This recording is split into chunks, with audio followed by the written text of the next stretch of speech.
Chers amis, voici la 5e étape de notre méditation du symbole des apôtres. Le 3e jour, Jésus est ressuscité d'entre les morts. Cette résurrection concerne évidemment la personne du Christ.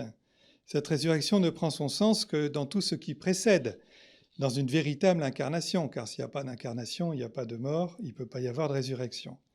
Commençons, comme nous en avons l'habitude, à relire le symbole des apôtres, car aucune phrase ne peut être dissociée de toutes les autres.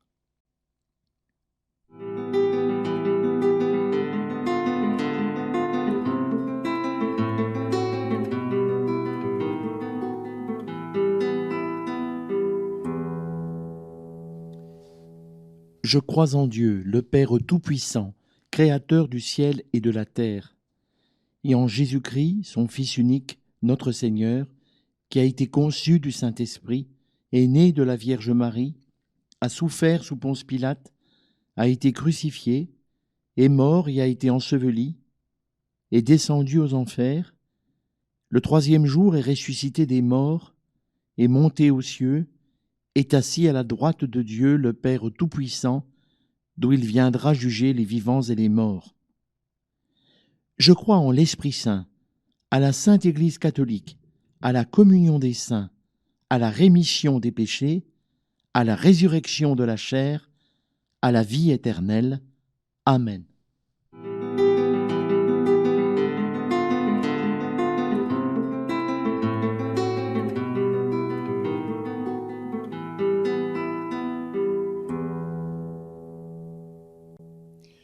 Le 3e jour est ressuscité d'entre les morts, c'est ce que nous croyons, qui est arrivé à Jésus, le Christ, le Fils de Dieu incarné. Commençons par lever une objection un peu technique. Pourquoi parle-t-on de 3 jours, alors que si on compte le nombre d'heures, entre le moment où Jésus meurt sur la croix, vers 15 heures, à la 3e heure de l'après-midi, comme on dit, et le moment où il ressuscite, le matin du dimanche, à la 6e heure, ça fait que, si j'ai bien compris, 39 heures. Ça fait même pas 2 jours pleins. Mais nous comptons 3 jours parce que ça commence un vendredi et ça s'achève un dimanche. Voilà, c'est le 3e jour couvert par l'événement de la mort et de la résurrection de Jésus. C'est comme cela que l'on compte. Et aujourd'hui encore, d'ailleurs, on compte à partir du soir jusqu'au lendemain soir, et c'est comme ça qu'on peut célébrer la messe le samedi soir pour le dimanche. Ensuite, plus important quand même, que disons-nous lorsque nous confessons la résurrection de Jésus et que ne disons-nous pas? Nous ne disons pas que Jésus s'est ressuscité lui-même. Ce n'est pas une auto-résurrection. S'il s'était ressuscité lui-même, s'il s'était relevé d'entre les morts par ses seules forces, cela voudrait dire qu'il n'était pas vraiment mort, puisqu'en lui demeurait une parcelle de vie suffisante pour le faire repartir. Jésus n'est pas comme le phénix, vous savez, cet oiseau fantastique qu'on trouve dans les mythologies égyptiennes des temps anciens, qui tous les 500 ans s'auto-immolait et qui renaissait de ses cendres. L'image d'ailleurs a pu être utilisée par les premiers chrétiens dans les catacombes comme une première approche de la mort vaincue. Mais ça dit une mort auto-vaincue par celui qui l'a subie et s'en sort. En réalité, pour le Christ, elle n'est pas très appropriée. La vérité, c'est que lorsque vous lisez les évangiles et les actes des apôtres et les lettres de Paul, donc chaque fois qu'on nous parle de la résurrection de Jésus, on nous dit qu'il a été ressuscité, qu'il a été relevé d'entre les morts, qu'il a été réveillé d'entre les morts. Toutes ces expressions veulent dire la même chose, parce que les mots sont pauvres pour dire une réalité aussi extraordinaire. Mais on voit bien que en grammaire française, cette histoire, c'est un passif. Il s'agit de se dire par qui a-t-il été relevé, réveillé, ressuscité d'entre les morts? Eh bien, c'est son Père, Dieu le Père, qui le ressuscite, qui lui donne cette vie. Le Père est le sujet de la résurrection et Jésus en est le véritable bénéficiaire. Autrement dit, si l'on revient en arrière et que l'on pense à la grande victoire de Jésus sur la mort, elle n'est pas tant liée à sa résurrection, qui ne dépend pas tellement de lui, puisque c'est Dieu son Père qui le ressuscite, mais elle est liée à cette immense victoire qu'il a menée et qu'il a gagnée. à savoir que même menacé d'une mort indigne, injuste, humiliante, eh bien, il n'a pas cédé à la possibilité de faire du mal à son tour. Qui d'entre nous, lorsqu'il est maltraité, n'a pas envie, et et même ne l'a pas déjà fait, de maltraiter à son tour? Notre sang ne fait qu'un tour, comme on dit, et on se lâche un peu trop. Or, Jésus, c'est exactement le contraire. Bien que humilié, eh bien, il n'a pas renvoyé le mal, mais que de la miséricorde, du pardon et de l'amour. C'est en ce sens-là la victoire de Jésus sur la mort. C'est qu'il n'a pas accepté d'être le complice du péché et de la mort. Jésus a vaincu cette tentation du péché, préférant l'amour des autres que sa propre vie. On pourra dire ainsi avec saint Paul que en Jésus, la mort est morte, alors qu'apparemment c'est tout le contraire, c'est lui qui meurt et la mort qui gagne. Mais en réalité, elle perd parce qu'elle n'a pas fait de lui son complice. J'avance un peu. Sa résurrection, donc, c'est l'autre facette de la victoire sur la mort. C'est le fruit de l'action de Dieu son Père pour reconnaître l'immense dignité et qualité de tout ce qu'il a pu dire, de tout ce qu'il a pu faire, jusque dans le choix de mourir pour nous. C'est le 20 sur 20 du Père à la vie de son Fils, pour le dire un peu familièrement, où il reconnaît que ses paroles, ses actes, jusque dans l'offrande qu'il a fait de lui-même, c'était vraiment digne de Dieu.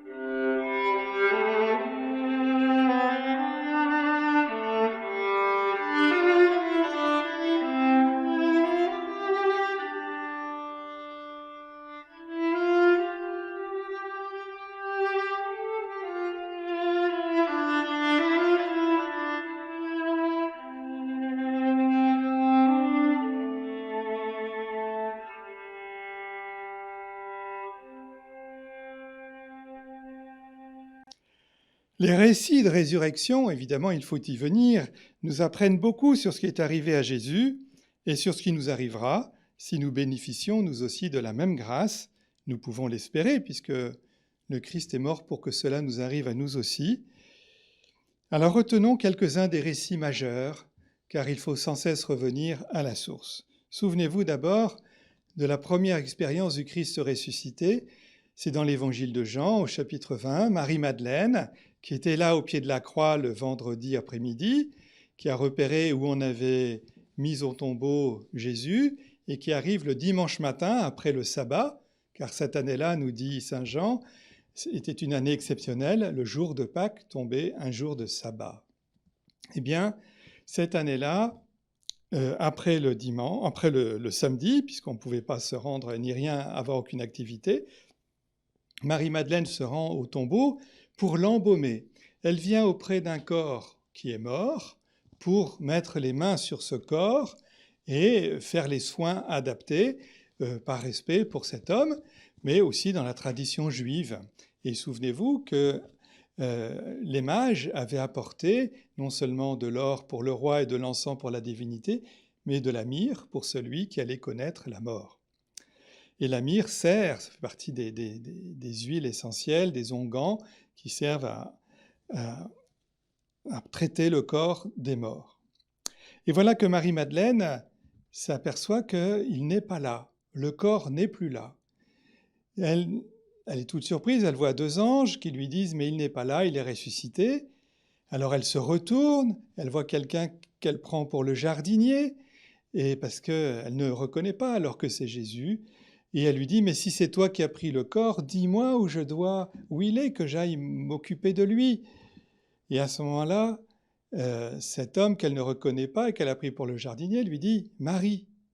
Et à la prononciation de son nom, à la remémoration de toute cette histoire elle se retourne à nouveau, c'est-à-dire elle se convertit. En grec, c'est le terme métanoïa, la conversion. Et là, elle voit parce qu'elle croit. Souvent, elle voyait sans croire, elle ne reconnaissait pas, et parce qu'elle croit que c'est Jésus ressuscité, qu'elle n'avait pas imaginé, bien que Jésus avait parlé de sa résurrection, mais elle n'arrivait pas à comprendre. Et voilà qu'elle le voit ressuscité, et alors, Rabouni, mon maître. Il y a beaucoup d'émotions. Marie-Madeleine est celle qui a bénéficié de la miséricorde de Jésus à un point formidable. Et donc, elle lui est reconnaissante comme jamais. Et donc, je ne sais pas comment vous imaginez la scène, mais cette femme qui voulait mettre les mains sur un corps mort le voit vivant et comme une femme qui n'en croit pas ses yeux, elle touche le visage de Jésus, elle touche ses mains. Voilà. Et Jésus lui dit, ne me retiens pas. Elle était restée dans la même attitude de mettre la main sur Jésus, et voilà qu'il est vivant, et qu'elle ne peut plus rester dans la même attitude. Ce n'est plus tout à fait le même Jésus, c'est le même mais ressuscité, et donc on ne peut pas s'occuper de lui comme s'il était mort. Il va falloir prendre de la distance, et Jésus lui dit, va vers mes frères, et dis-leur que je m'en vais vers mon Dieu, et votre Dieu, vers mon Père et votre Père. Et c'est comme ça que Marie-Madeleine recevra le nom par analogie, par amitié, par reconnaissance d'apôtre des apôtres, et c'est ainsi que nous la fêtons aujourd'hui. Voilà Marie-Madeleine, qui doit faire une vraie conversion à l'expérience de la résurrection de Jésus. Voilà, elle était venue s'occuper de lui, mettre les mains dessus, et dans la foi, elle doit se détacher pour aller l'annoncer. Voilà un premier récit de résurrection. Le second récit de résurrection qu'il nous faut évoquer, c'est l'apparition de Jésus au milieu des apôtres. Vous savez, ils sont pleins de peur. Le Maître a été crucifié et ils ne craignent qu'une seule chose, c'est qu'à leur tour, ils passent eux aussi en procès et qu'ils soient eux-mêmes condamnés. D'ailleurs, ça viendra quelques années plus tard. Mais ils ont peur pour l'instant et ils sont enfermés. Et voilà que Jésus se trouve là au milieu d'eux. Et la première parole qu'il leur adresse, ce n'est pas une parole pour les agresser, pour leur reprocher de l'avoir abandonné. C'est la paix soit avec vous. Je ne sais pas comment vous l'entendez, mais c'est assez réconciliant, c'est assez reconstructif. C'est pas vous m'avez abandonné, vous avez été des trouillards. C'est pas une accusation. C'est une parole de miséricorde. Et donc Jésus est au milieu d'eux. Les évangélistes, Saint Jean, ne fait pas du tout d'une apparition avec plein d'esbroufs, avec des effets ou un passe-muraille. Ça n'a rien à voir avec tout ça. On dit simplement qu'il était là. Donc c'est une apparition décrite de manière très sobre. Et c'est le dimanche de Pâques. Et Thomas n'est pas là. Thomas n'est pas là, et quand il revient, Jésus n'est plus là, et tous les autres apôtres disent « c'est vrai, il est ressuscité ». Et Thomas doute. Et il doute de quoi? Il doute de la résurrection de cet homme. Tant que je ne mettrai pas mon doigt dans les trous de ses mains et ma main dans le trou de son côté, je ne croirai pas. Et donc, ce qu'exige Thomas, ce qu'il nous laisse entendre, c'est que la résurrection, si résurrection doit avoir lieu, c'est qu'elle doit prendre le corps de l'homme tel que la mort l'a trouvé. Et pas autrement. C'est pas, on ne ressuscite pas avec son corps de 20 ans, par exemple, de ces belles années, tel que la mort l'a trouvé. J'y reviendrai. Et donc le dimanche après, Jésus apparaît, se trouve là, au milieu d'eux, tout simplement. La paix soit avec vous. Et il convoque Thomas. Il lui dit, viens donc ici, mets ton doigt dans le trou de mes mains et ta main dans mon côté. Et contrairement à ce à quoi on peut s'attendre dans un récit qui a une cohérence forte, au lieu de dire « excuse-moi, pardon, j'ai douté de mes amis, maintenant je sais que tu es ressuscité », c'est pas du tout ça que dit saint Thomas. Il dit « mon Seigneur et mon Dieu ». Autrement dit, il croit, il voit le corps ressuscité, mais il croit que c'est Dieu qui est totalement investi dans ce corps qui a été crucifié, martyrisé, mort et qui est ressuscité. Moi, je ne sais pas ce que c'est que de voir Dieu. Il a une foi bien au-delà de ce qu'il voit. Souvent on dit, Saint Thomas, il ne croit que ce qu'il voit. Eh bien, c'est pas vrai. Saint Thomas, il croit exactement au-delà de ce qu'il peut voir. Il croit ce qu'il ne voit pas. Il croit Dieu alors qu'il ne voit qu'un corps ressuscité. C'est beaucoup un corps ressuscité, je l'admets. Mais si nous nous ressuscitons, nous ne serons pas Dieu pour autant. Et donc voilà, il y a là une expérience extrêmement forte dans la résurrection. Ce qui nous dit que ressusciter pour chacun d'entre nous, puisque ce qui arrive à Jésus, c'est quand même promesse pour chacun, c'est que la résurrection nous prendra tel que notre mort nous aura trouvés. Et notre corps, voyez-vous, c'est notre histoire. Et rien de ce qui fait notre histoire n'est inaccessible à la miséricorde de Dieu. Notre corps, il est fait de cicatrices, il est fait de notre vie d'homme ou de notre vie de femme et des aléas de la vie. Eh bien, tout ce qui a fait notre vie, sans aucune exception, tout cela est accessible à la miséricorde de Dieu et à la grâce de la résurrection qui nous est promise. Voilà ce que nous confessons derrière la résurrection de Jésus, lui qui est mort et ressuscité d'entre les morts le troisième jour. Eh bien, nous croyons que ça nous arrivera à nous aussi.